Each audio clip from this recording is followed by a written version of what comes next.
Hey, Maestro Miles UK here. So here we are again, 31st of December, New Year's Eve, 2018 just round the corner. Same conversations are going to be coming up every year. What are your New Year's resolutions? Well, these are 10 New Year's resolutions that you might want to consider as a musician. Number 1, practice.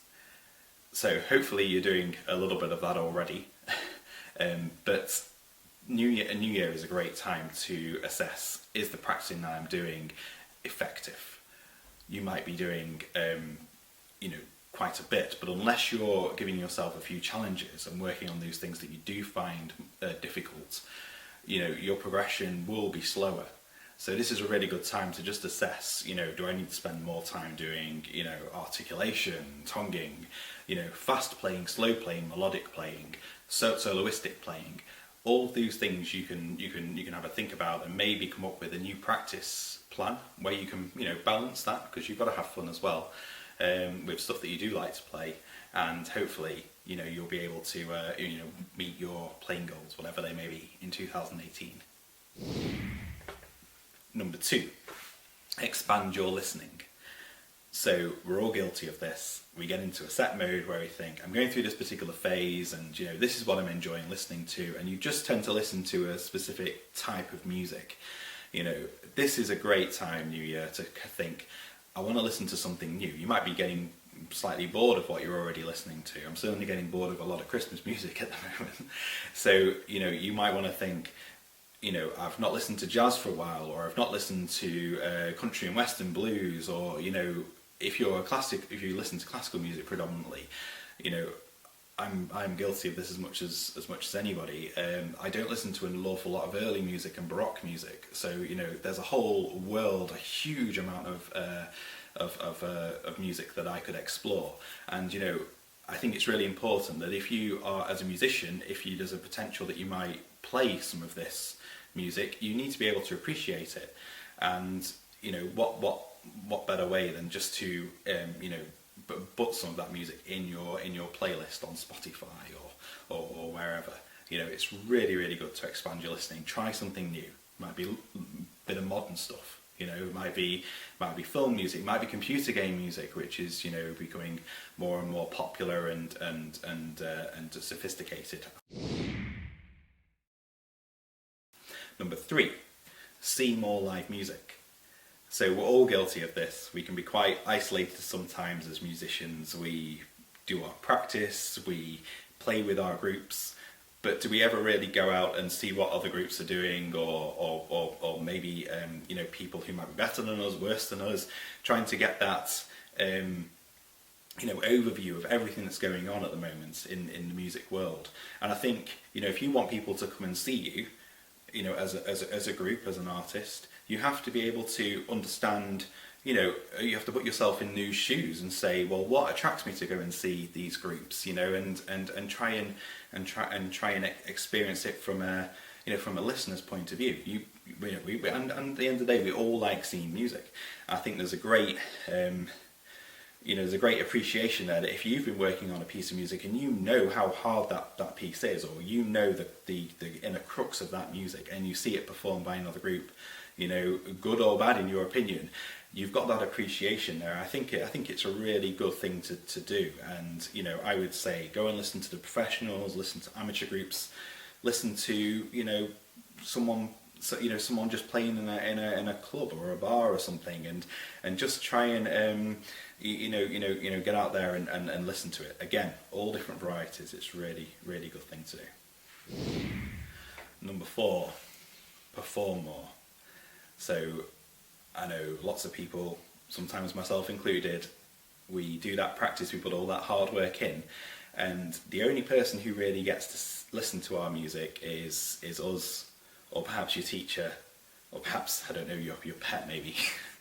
What's really, really positive is to get out there and put yourself in that position, which is a very exciting position, if not a little scary sometimes, and just perform.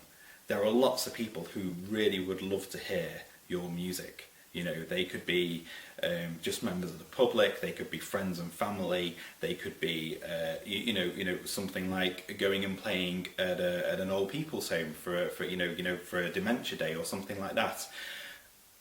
It's such a positive thing, and it really can open up, so many more people to hearing the type of music that you're playing, that you as a musician are enjoying playing, and you can share that then with everyone else. And although it might be a scary thing to do and you have to obviously put yourself out there, the rewards are fantastic from it. So I would definitely encourage you to do that. Number 5, make more musical connections. So this isn't really about the who you know in the music industry will get you where you need to be. That's not really what I want to talk about here. It's more the social aspect of being able to make connections, friends within your hobby, as it were, or work, and be able to have really close relationships with these people. We're all here to do the same thing. We've got a similar interest just from the fact that we're playing music, and if you can find new ways to play, it might be a new combination of instruments, it might be a new ensemble, it could be anything like that. It's a really good idea to just give it a go. You can suggest it, and your friend might be up for it, they might not be. We live in this great age where you can go on the internet, you can look for I want to find some music for a violin and bassoon. I have not checked, but I bet it's out there. You can go online, you can download it, you can say to your friend, hey, let's get together, let's play sometime. And that will help you build that relationship. It will teach each other your strengths and weaknesses. It will and give you a really, really positive experience. So I think that's a really good idea to try and build that network of musical friends. Number 6, maintain your instrument.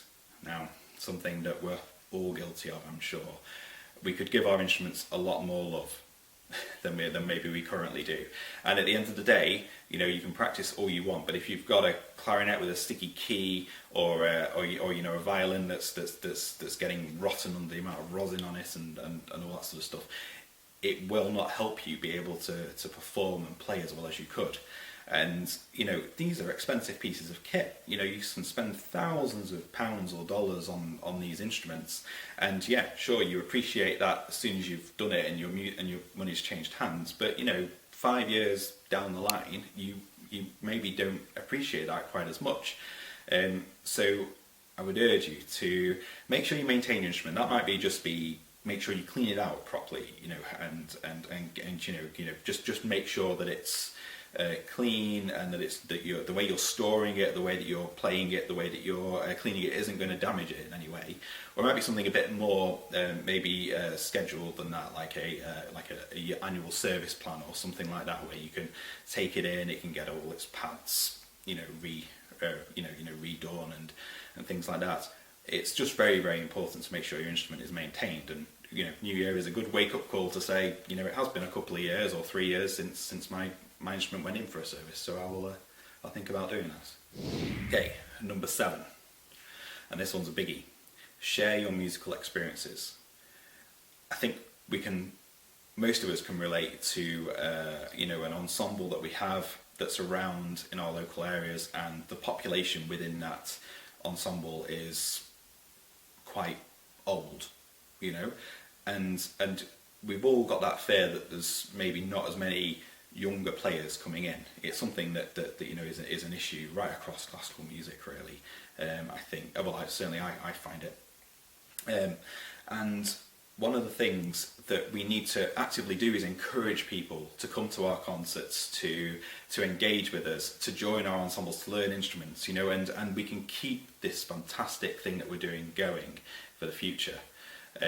Now it's, you can go on social media, you can have a look at a pop band or something like that, and they will have thousands and thousands of comments, about every mundane post that they do, and as well as that saying, hey, there's a lot of people that follow these guys, it also shows that there is a community that is commenting on and discussing, what they do. It might all just be people saying, yeah, I love this too, I love this too. But the thing is that it's really obvious that it's thriving. Okay, what I tend to see when I look at classical music is that there's very few comments. You might get a couple of likes, you might get someone commenting, just tagging someone else in it.